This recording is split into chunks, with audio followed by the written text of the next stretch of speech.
નમસ્કાર, હું ડૉક્ટર ઉર્મન ધ્રુવ.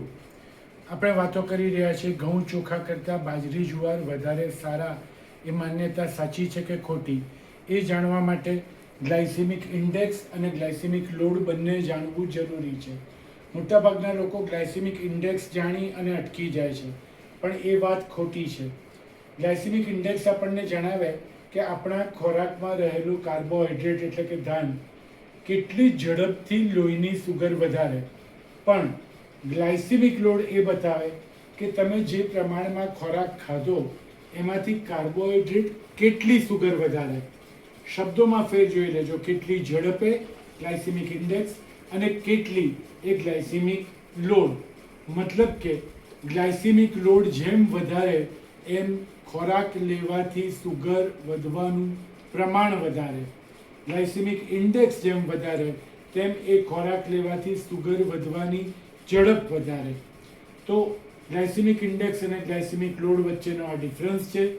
ગ્લાયસેમિક લોડને 3 ભાગમાં વહેંચી શકાય છે અને એને માપવા માટેનો સીધો સાદો રસ્તો glycemic load is equal to glycemic index multiply by carbohydrate ગ્રામમાં ડિવાઇડેડ બાય 100.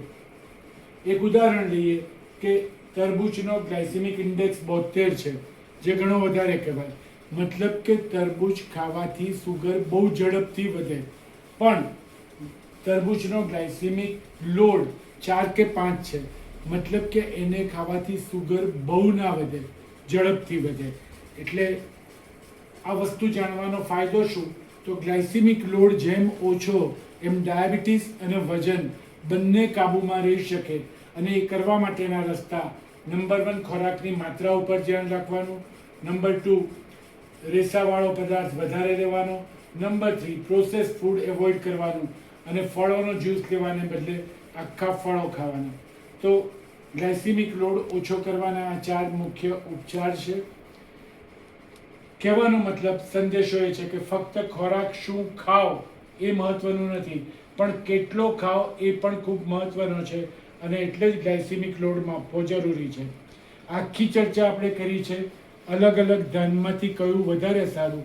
તો આવતીકાલના મેસેજમાં ફાઇનલ જવાબ ઘઉં ચોખા સારા કે બાજરી જુવાર સારા. તમારા પ્રશ્નો 9327020958 ઉપર મોકલી શકો છો. અને આપ જરૂર પડે તો એ જ નંબર પર મેસેજ કરીને અમારા વોટ્સએપ ગ્રુપના સભ્યો થઈ શકો છો. તો અહીંયા આજે રોકાઈશું.